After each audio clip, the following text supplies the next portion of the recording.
দীর্ঘ ৮ বছর প্রবাস কাটিয়ে কাউকে না জানিয়ে বাড়িতে আসি সারপ্রাইজ দিব বলে। বাড়িতে এসে আমি নিজেই সারপ্রাইজ হয়ে যাই, কারণ আজকে আমার ছোট ভাইয়ের বিয়ে, অথচ কেউ আমাকে একবারও বলেনি। আমি বাড়িতে আসায় কেউ খুশি হতে পারেনি, আমি ভালো করেই বুঝতে পারছি, কারণ তাদের চেহারায় খুশির চেয়ে বিরক্তের ভাবটা বেশি ছিল। সবার সাথে কৌশল বিনিময় করে আমি ঘরে যাই, তখনই আমার বাবা আমার পিছু পিছু আসে। কিরে নিলয়, হঠাৎ করে বাড়িতে চলে আসলি যে, কোনো সমস্যা হয়েছে? না বাবা, কোনো সমস্যা হয়নি, তোমাদের দেখতে মন চাইছিল তাই চলে আসলাম। বাবা বলল, ও ও তা আবার কখন যাবি?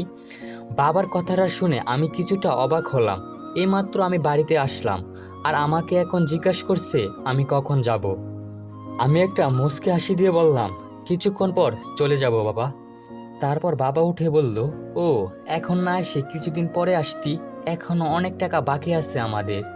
বাবার কথা শুনে কিছু বললাম না, তখনই মা এসে বলল, কিরে বাবা, চলে আসলি যে, কোনো সমস্যা হয়েছে?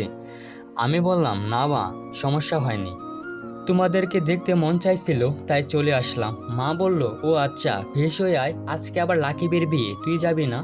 আমি বললাম, না মা, আমার খুব কাইল লাগছে তাই যাব না। আমি আমার মা বাবার কথা শুনে অনেকটা অবাক হলাম। বড় ছেলে এখনো বিয়ে করে নাই, তাকে জিজ্ঞেস করে ছোট ভাইয়ের বিয়েতে যাবে কিনা। সবাই ছোট ভাইয়ের বিয়েতে চলে গেছে, শুধুমাত্র মা ছাড়া। সারাদিন জার্নি করে অনেকটা ক্লান্ত আমি, তাই কিছু না খেয়ে ঘুমিয়ে পড়ি। মানুষের হইচই শুনে বুঝতে পারলাম বউ নিয়ে চলে এসেছে। এর মধ্যে ছোট ভাইয়ের সাথে দেখা বা কথা কিছুই হয়নি, ওইভাবে শুয়ে আছি। আমাকে কেউ এসে জিজ্ঞাসা করেনি আমি কিছু খেয়েছি কি না। একটু পর ছোট বোন আসলো। ভাইয়া, কেমন আছো তুমি? আমি বললাম, ভালো রে, তুই কেমন আছিস? তারপর আমার ছোট বোনটি বলে উঠলো, ভাইয়া, মনে হয় সকালে কিছু খাওনি। আমি বললাম, তেমন কিছু না, আমার তো খাওয়া হয়েছে। তারপর আমার ছোট বোনটি বলে উঠলো, ভাইয়া, তুমি মিথ্যা কথাটাও ভালো করে বলতে পারো না, তুমি বসো, আমি এখনই খাবার নিয়ে আসি। মানুষ বলে মা নাকি সন্তানের দুঃখ বোঝে, কিন্তু আমার বেলা উল্টা। আমার আম্মু মনেই নাই আমি বাড়িতে আইছি কিনা। এতক্ষণ যার সাথে কথা বললাম সে হলো আমার ছোট বোন। একমাত্র আমার বোন আমার চেহারা দেখে বলতে পারে আমি কি চাই। তাই তো বুঝতে পারছে আমি কিছু খাইনি। কিছুক্ষণ পর খাবার নিয়ে আসলো। ভাইয়া, খাবারটা খেয়ে নাও। আমি বললাম, তারপর আবার বলে উঠলো, ভাইয়া, আমি একটা কথা বলি। আমি বললাম, বলো, কি বলবা? তারপর আমার ছোট বোন বলে উঠলো, ভাইয়া, আমি তোমাকে খাইয়ে দিই। আমি বললাম, দে, অনেক দিন হলো কারো হাতে আমি খাই না।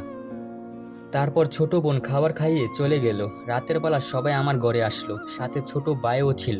আম্মু বলে উঠলো, নিলয়, কিনে আসলি আসার সময়? আমাদেরকে একটু দেখা। এনেছিলাম তো অনেক কিছু, কিন্তু কাকে দেব বুঝতে পারছি না। তখনই বাবা উঠে বলল, কাকে দিবি মানে? আমার আর তোর পরিবারকে দিবি? আমি একটি মুচকি হাসি দিয়ে বললাম, তোমরা আমার পরিবার কেন? আমি বললাম, না, এমনকি এখন আমি কিছুই খুলতে পারবো না, 2 দিন পরে খুলবো। তারপর সবাই চলে গেল। কি আজব দুনিয়া, আমার থেকে তাদের কাছে জিনিসের দামটা বেশি ছিল। দেখতে দেখতে 2 দিন হয়ে গেল। 2 দিন পর এই গল্পটা অনেক মানুষের মন খুলে দিবে, তার জন্য আমি বলবো আমাদের চ্যানেলটা সাবস্ক্রাইব করে এই গল্পের পার্ট 2 এর জন্য অপেক্ষা করুন।